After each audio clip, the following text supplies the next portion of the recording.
Chers téléspectateurs, chères téléspectatrices, Assalamu alaikum wa rahmatullahi ta'ala wa barakatuhu. C'est un immense plaisir pour la Jamaat Ahmadiyya de vous accueillir dans cette nouvelle programmation, une programmation d'émission intitulée Bienvenue dans la Ahmadiyya. Et ce soir, c'est la première partie de l'émission sera consacrée à l'existence de Dieu, et la deuxième partie de cette émission sera consacrée aux réponses que devront apporter un certain nombre d'intervenants à des allégations portées à l'encontre de la Jamaat Ahmadiyya. Cette programmation consiste à répondre à la question sur l'existence de Dieu. Sur l'existence de Dieu, une question qui a bouleversé l'humanité depuis des temps immémoriaux, qui a traversé les sociétés, qui a traversé les pensées de sociologues, les pensées de religieux et les pensées de scientifiques. Aujourd'hui, nous tenterons d'apporter une réponse à cette existence de Dieu et à la dualité qui existe entre la science et la religion. En partant du principe que la science dépeint ce qu'on peut appeler l'acte de Dieu, et étant établi que la religion se revendique comme étant la parole de Dieu, peut-il vraiment y avoir une contradiction entre l'existence des lois naturelles et l'existence d'un être suprême? Sans plus attendre, je vais me diriger vers M. Saïd, qui va répondre à la première question, une question qui concerne donc les principes. Sur quels principes se fondent certains courants scientifiques pour affirmer l'existence d'un univers sans Dieu? Assalamu alaikum. Donc avant de répondre à cette question qui est très vaste et qui a été le terrain à une polémique extrêmement virulente des tenants des courants scientifiques et d'un autre côté des tenants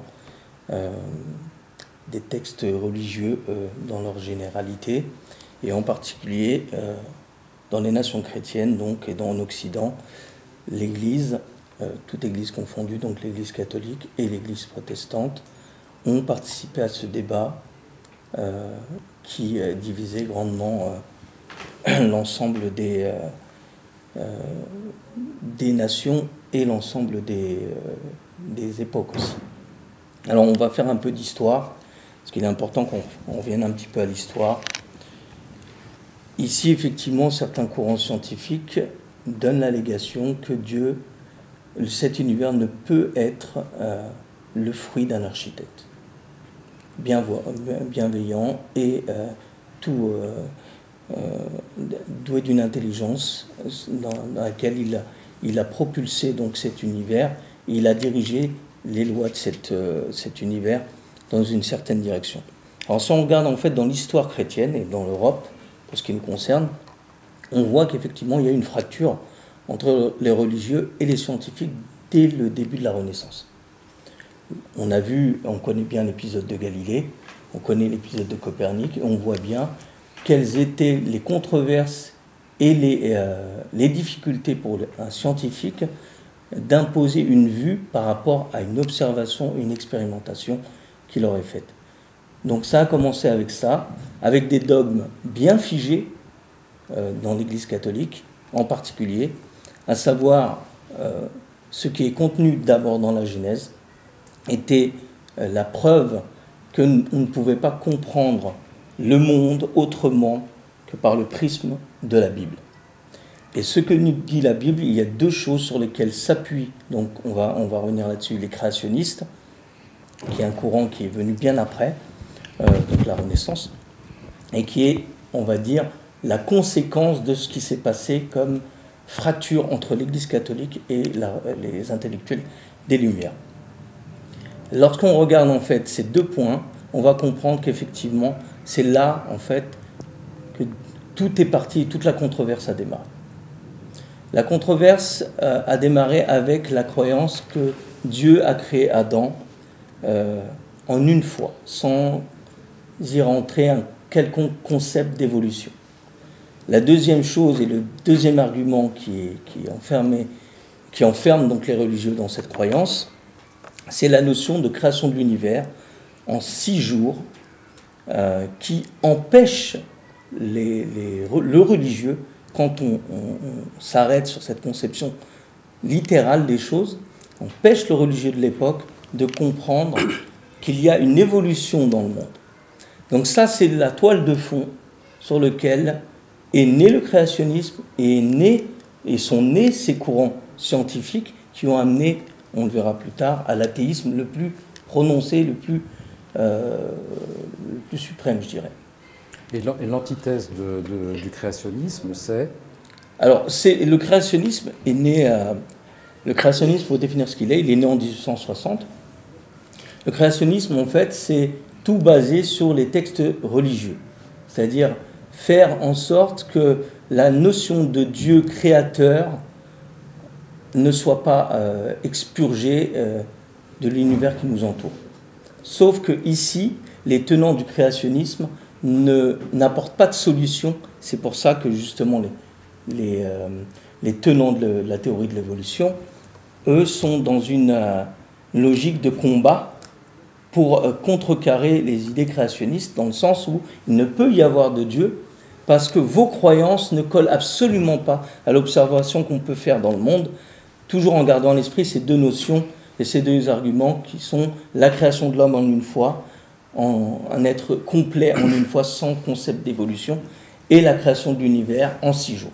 Si on garde ça à l'esprit, on comprend effectivement que parce que le darwinisme est né, le créationnisme s'est révélé comme étant l'antithèse du darwinisme. On ne va pas revenir sur ce qu'est le darwinisme, tout le monde le connaît, on ne va pas rentrer en détail, mais à cause du darwinisme, et parce que le darwinisme s'est affirmé et a prouvé un certain nombre de choses, même si in fine, il y a beaucoup de choses à redire sur le darwinisme, c'est ça qui a créé la vraie fracture contemporaine d'aujourd'hui. Et curieusement, effectivement, c'est né à une époque où le Messie promet alayhi salam était déjà présent, où les philosophies et les idéologies étaient naissantes aussi. C'est différentes.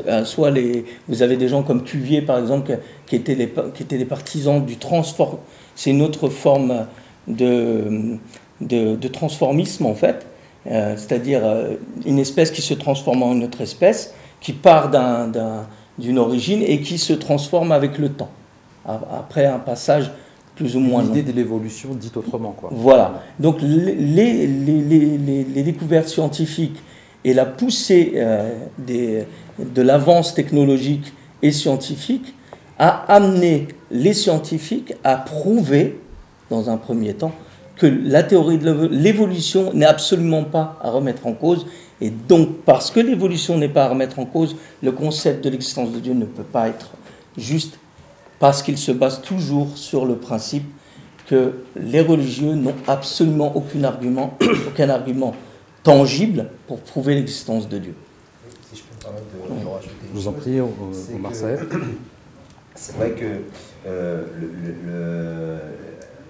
par le passé, on expliquait tout par la présence, l'existence d'un Dieu créateur. Et on était tellement dans cette logique-là, notamment en particulier en Occident, qu'on a fini par opprimer tout raisonnement scientifique. Et c'est donc par réaction à cette tendance, à ce dogme qui empêchait toute pensée, que avec justement l'évolution des mentalités, avec l'évolution de la recherche, avec les progrès scientifiques, on a commencé à découvrir pas mal de phénomènes, à expliquer pas mal de phénomènes observés. Et c'est ce qui a produit un rejet catégorique de toute forme dogmatique. Parce qu'on se basait sur justement ce dogme, justement, en pensant que le dogme tel qu'il est conçu en Occident, il était conçu à une certaine époque, en Occident, eh bien, il était révélateur de la pensée religieuse universelle. Alors qu'en réalité, comme là je reprends un peu ce que vient de dire Saïd Saab, en réalité, l'évolution, elle ne fait qu'affirmer qu'on est passé d'un état simple à un état plus complexe. Les partisans de la théorie de l'évolution n'apportent aucun éclaircissement sur cette question, et à moins que le dilemme de la création de l'univers soit d'abord résolu, cet argument n'en est pas un en réalité. Voilà, moi je vais rebondir là-dessus parce qu'effectivement, si on s'arrête en fait à la théorie au tenant de la théorie de l'évolution et tous les grands courants scientifiques qui ont combattu justement les dogmes, comme le disait très justement Omar Saeb, on va comprendre une chose, c'est que effectivement, puisque les textes, comme vus dans l'Occident chrétien, n'expliquent pas la nature en conformité avec le domaine de l'observable, effectivement, on ne pouvait que le combattre. Or, c'est une erreur de comparer ou d'ériger la théorie de l'évolution ou tout concept d'évolution comme étant un argument décisif pour prouver la non-existence de Dieu. C'est là qu'en fait on comprend que cet argument est tout à fait fallacieux. Ce n'est pas un argument à prendre en considération. Si on s'arrête à cette notion en fait d'histoire et de controverse dans l'Europe et la vieille Europe depuis la Renaissance, on va comprendre effectivement que si on se penche sur les écrits coraniques, en s'arrêtant à ce que l'islam dit, on va voir que ce concept d'évolution est tout à fait présent et très souvent répété par le Coran comme étant un fait établi. D'accord. Donc, si je peux rajouter à ce qu'a dit Saïd Saeb et Omar Saeb, pour ma part, je pense qu'il y a une erreur qui est faite des deux côtés. Aussi bien du côté des religieux que des scientifiques. On a souvent tendance à opposer les deux, la science et Dieu. Pas la science et la religion, la science et Dieu. Par des erreurs commises, des erreurs de compréhension, des erreurs d'interprétation et de compréhension des textes religieux, les scientifiques et les gens qui se servent de ce que la religion demande, de l'observation, de chercher les causes des effets, ils ont été amenés à rejeter l'existence de Dieu. Or, non, la question n'est pas là. La question, elle est, Dieu existe-t-il ou non, et non pas est-ce qu'ils ont fait une erreur dans leur compréhension ou non. Ils peuvent faire des erreurs dans leur compréhension des textes, et donc être carrément à côté de la plaque concernant la création de Dieu.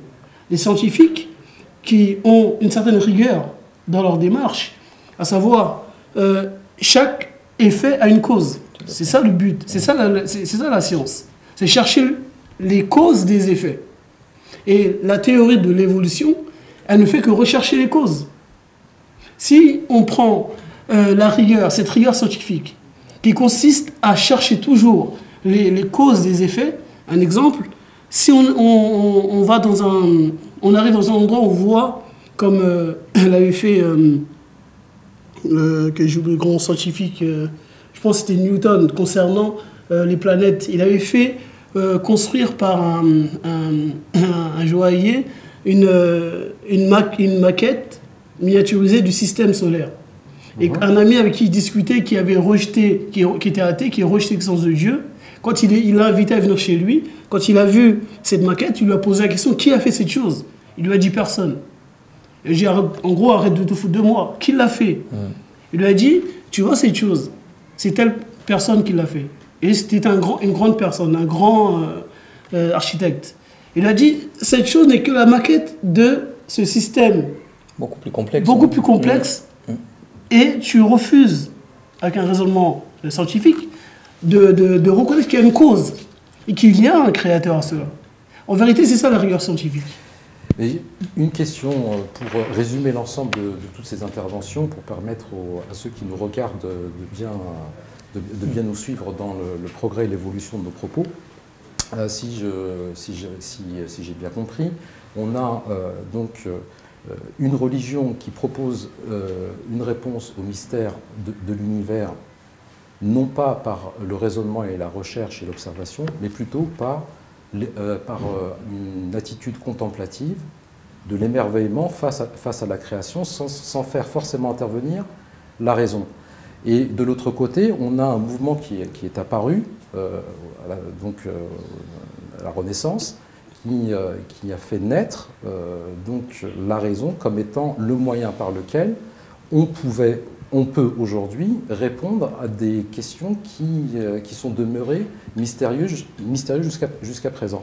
Et là, c'est le statut du mystère dans la foi et le statut aussi du mystère aussi dans la science, mystère auquel elle se propose de répondre. Sauf que, comme disait Ousmane Saab, je pense que effectivement le grand problème des scientifiques aujourd'hui, et je pense depuis cette époque-là, c'est que on comprend les mécanismes de l'évolution dans leur ensemble, mais on ne répond pas à la question fondamentale qui est là, qui est celle-ci. Quelle est la cause des causes? Donc on n'a absolument pas de mouvement scientifique dans cette direction-là. Et les courants scientifiques qui sont nés n'ont passé leur temps qu'à combattre les dogmes et à donner des réponses sur le domaine de l'environnement observable, mais n'ont absolument pas à poser, ou très peu, parce qu'il y a quand même des gens qui se posent les questions sur l'origine de l'univers, mais dans le domaine de l'expérimentation, on ne s'est pas posé la question, ou on n'a pas poussé le raisonnement assez loin pour se poser la question, mais quelle est la cause des causes si toutes ces causes s'enchaînent et donnent des effets? Ça voudrait dire que tout simplement, les courants scientifiques et les scientifiques, pas dans leur ensemble, mais comme nous voyons, on va dire, en majorité imposés dans le monde occidental du moins, ont d'emblée retiré la question de Dieu sans se poser la question. Donc d'emblée, on part du postulat qu'il n'y a pas de Dieu, qu'il n'y a pas de possibilité de Dieu, et on fait sans. Est-ce que c'est plus commode pour une démarche scientifique de s'exonérer de croire en Dieu pour pouvoir fonctionner pleinement? Est-ce que c'est une entrave? Est-ce que le fait de croire en Dieu est une entrave dans la démarche scientifique? Si je peux répondre, si je peux me permettre, justement, il y a le problème. Les scientifiques pensent, pas tous, parce qu'en vérité, les scientifiques athées sont minoritaires, comparés aux scientifiques croyants. Donc, il ne faut pas mettre tout le monde dans le même sac. Si on peut appeler ça un dogme, l'athéisme, qu'on peut ériger en tant que dogme, les tenants de cette idéologie, il est que ils ont dans l'esprit que le fait d'affirmer que Dieu existe annihile toute possibilité de réflexion et de recherche scientifique.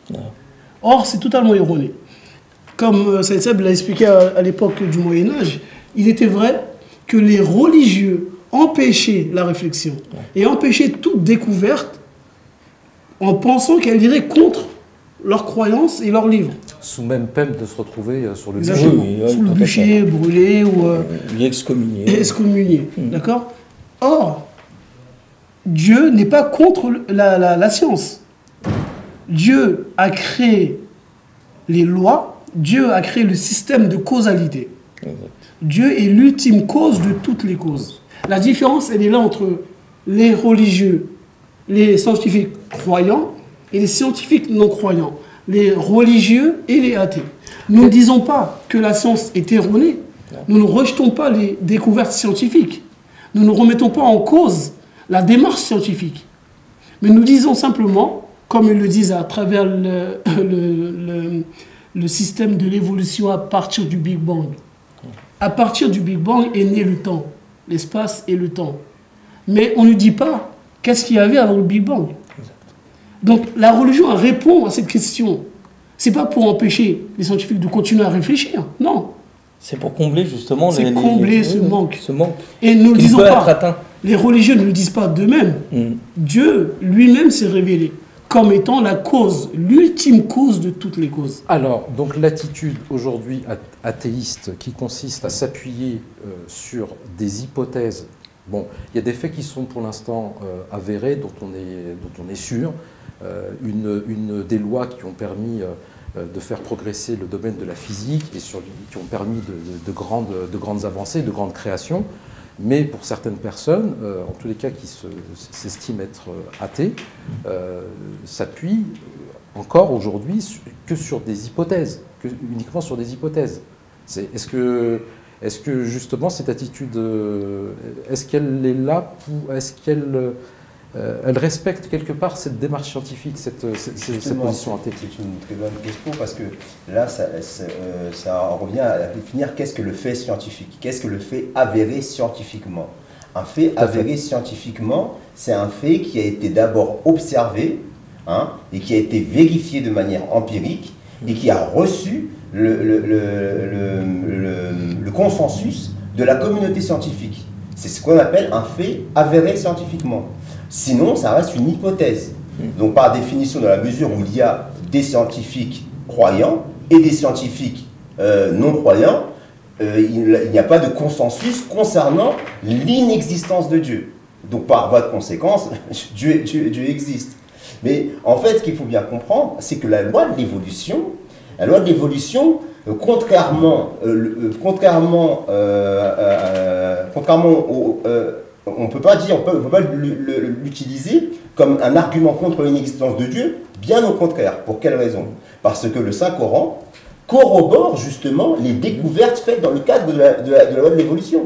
Le Saint-Coran, par exemple, nous enseigne dans le chapitre 16, versets 49 à 50, Allah dit, en Allah le gracieux, le miséricordieux, n'ont-ils pas vu que les ombres de toutes les choses qu'Allah a créées se déplacent à droite et à gauche et se prosternent humblement devant Allah? Et tout ce qui est dans les cieux et sur la terre, tout se soumet humblement à Allah, et les anges aussi, et ils ne se conduisent pas orgueilleusement.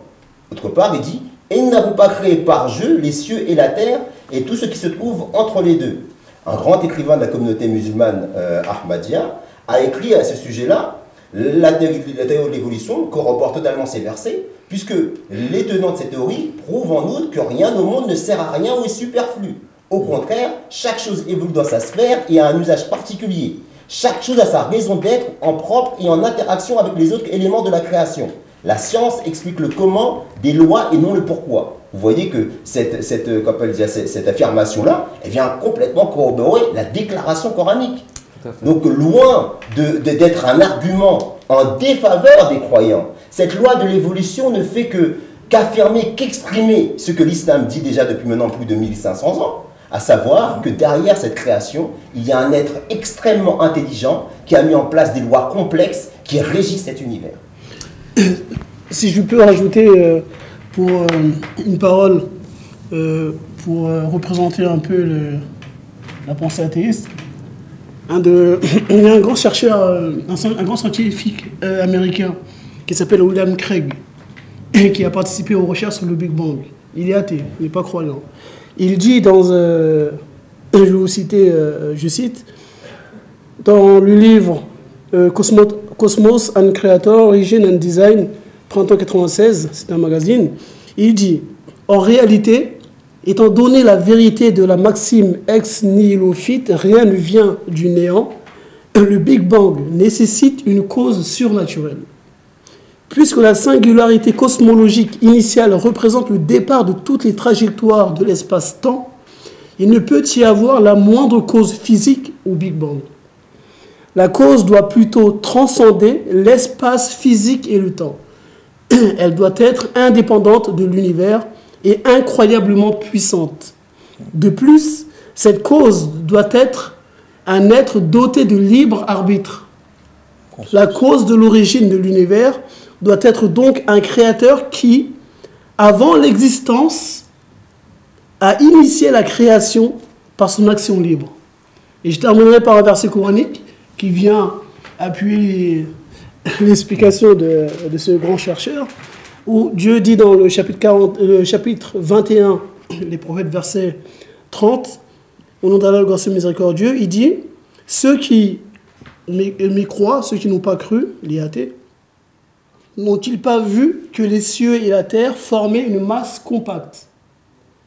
Ensuite, nous les avons séparés et fait de l'eau toute chose vivante. Ne croiront-ils donc pas? Donc ça, ce que Omar Seb a expliqué par rapport à l'évolution, partant de la base qui est le Big Bang, une des personnes, un de ces chercheurs qui a participé à cela, vient lui aussi corroborer cette compréhension.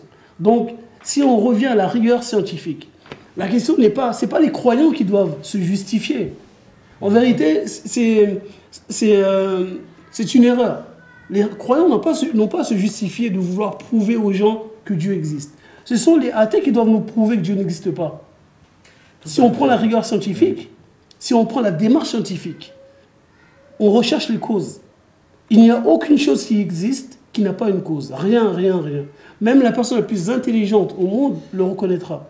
Donc, au final, le scientifique, sa démarche, s'il veut être cohérent par rapport à sa démarche scientifique, il ne peut nier l'existence d'un créateur. Alors, donc justement, très précisément, toutes ces découvertes, toutes ces questions, toutes ces allées, ces venues, ces avancées et ces reculs face à la création, au rapport qu'on entretient donc à la création, tout ça, ça se fait grâce à quoi? Grâce à la raison. Et cette raison, en définitive, elle nous servirait à quoi dans cette histoire? À nous apporter quelle réponse à quoi? Et qu'est-ce qui nous permettrait d'aller peut-être un peu plus loin que cette raison-là? Et là, je pose la question rapidement à Omar Saeb, justement, qui va nous tenter de répondre à cette question sur la relation entretenue entre la raison et la foi. En fait, la raison, on va dire, c'est un don divin, parce que ça nous permet justement d'avancer et de comprendre comment Dieu a créé son univers. Mais la raison, en ce qui concerne la divinité, l'être divin, ne peut nous ramener seulement à la réponse de « il doit y avoir un créateur ». Mais la raison ne peut pas nous affirmer avec certitude que Dieu existe. Il faut l'expérience. Et pour cela, le Coran, lui, nous enseigne que Dieu lui-même dit comment il peut apporter les gens vers sa certitude. Il dit, les regards ne peuvent pas l'atteindre, mais lui atteint les regards. Ça veut dire que après avoir utilisé le raisonnement, la déduction logique pour comprendre que cet univers ne tourne pas de lui-même, mais il est régi par un être extrêmement intelligent, eh bien, on en vient à vouloir le connaître, à vouloir se rapprocher de lui. Et c'est là que lui dit, vous, par votre raison, vous ne pouvez pas m'atteindre, parce que je suis le subtil, al-latif, l'incompréhensible. Et pour pouvoir m'atteindre, c'est à moi de manifester. Vos regards sont limités, à savoir, les sens physiques sont limités. Mais le sens spirituel, il est donné par Dieu. C'est Dieu qui se manifeste lui-même à l'homme. Et c'est comme ça que l'homme peut arriver à la certitude. D'accord. Donc, vous voulez apporter un complément d'infos? Oui, mais c'est intéressant parce qu'effectivement, ce verset qui est très révélateur et très connu dans le monde islamique, il est aussi très mal compris. D'ailleurs par les musulmans eux-mêmes. Et l'Ahmadiyya, elle apporte une question, une réponse, et Omar Saeb a donné justement l'élément de réponse clé qui permet justement d'aborder la question de la raison vis-à-vis de Dieu. Et il y a beaucoup de subtilités dans ce verset qui montrent aussi que ça nous rapproche un peu de ce que disait le fameux scientifique américain, à savoir que l'indépendance de Dieu doit se faire à l'extérieur de sa création. Donc on se demande d'ailleurs s'il est véritablement athée. Mais bon, après, mais après, il faut bien comprendre, quand on parle de scientifiques croyants, on ne parle pas de gens dogmatisés. On parle de gens qui sont dans une logique de croyance en Dieu, mais pas forcément des suivants ou tenants d'une religion. Donc il faut bien préciser ça. Voilà, des déistes. Des gens qui n'excluent absolument pas Dieu, mais qui le prennent en considération comme étant un fait établi dans leur vie. En dehors des systèmes religieux. Voilà, en dehors des systèmes religieux. C'est dans ce sens-là qu'on parle de croyants. Et si on revient à ce verset nous montre que, effectivement, Dieu étant le latif et la subtilité des subtilités, effectivement, tout raisonnement qui nous amènerait à essayer de tendre vers lui, in fine, est voué à l'échec si lui ne vient pas se manifester par un moyen que Omar Saeb va expliquer de lui-même. Donc c'est la notion de moyen utilisé par l'homme pour atteindre Dieu. Donc c'est là que le domaine religieux prend le pas et le domaine spirituel prend le pas sur la science. À savoir que si la raison nous amène à comprendre que derrière cette œuvre de Dieu, il doit y avoir un Dieu. On doit comprendre aussi que Dieu, dans ses livres sacrés, et en particulier dans le Coran, il nous dit, n'ont-ils pas vu les cieux? S'ils y avaient trouvé une quelconque brèche, tu n'y verras aucune brèche. Quelle que soit l'observation que tu en feras, tu ne trouveras qu'harmonie et aucun défaut. Et c'est là qu'on appelle l'acte de foi, c'est-à-dire ce passage entre l'évidence de l'existence d'un Dieu et le désir de se rapprocher de lui? L'acte de foi, en islam tout du moins, il ne peut se comprendre qu'à travers l'expérience, la communion avec Allah, subhanahu wa ta'ala, avec Dieu. Mais ici, nous pourrons nous contenter de dire que cette communion est acquise au travers du dialogue avec Dieu, qu'il accorde en fait, et là je ne fais que citer la parole de ce grand écrivain qui s'appelle Hazrat Mirza Bashir Ahmad, qui est connu aussi comme Kamarul Anbiya. Il l'accorde donc à ses serviteurs pieux. Et ce dialogue est empli de signes divins comme un arbre chargé de fruits. Donc, de même que l'homme ne peut nier l'existence d'un arbre ayant une fois goûté à son fruit, de la même manière qu'il ne peut douter de l'existence de Dieu après l'expérience de sa communion et en observant ses signes. C'est-à-dire qu'il y a des milliers de saints à travers l'espace, à travers le temps, à travers même les religions, qui ont eu cette communion avec Dieu, qui ont manifesté sa présence, qui ont été témoins de son existence, qui l'ont prouvé par leurs faits, par leurs actes et par la réforme qu'ils ont apportée en eux-mêmes et dans les suivants qui les ont et par les signes que Dieu leur a donnés. Par les signes que Dieu leur a donnés. Mais là, ça prendrait plus de l'espace de ces quelques instants qui sont de cette émission pour élaborer sur ce sujet-là. Donc, pour résumer donc les propos qui viennent d'être tenus, en lieu et place d'une réponse apportée à l'existence de Dieu, on voit bien, en tous les cas, que pour résumer, que la raison est cette qualité qui doit nous amener jusqu'à l'évidence de Dieu, et la foi et ce moyen par lequel la communion avec Dieu doit se faire. Je vous remercie beaucoup, en tous les cas, pour toutes ces interventions. Nous arrivons à la fin de cette première partie d'émission et je cède donc la place à notre très cher Amir Saeb pour la seconde partie. Jazakallah. Jazakallah.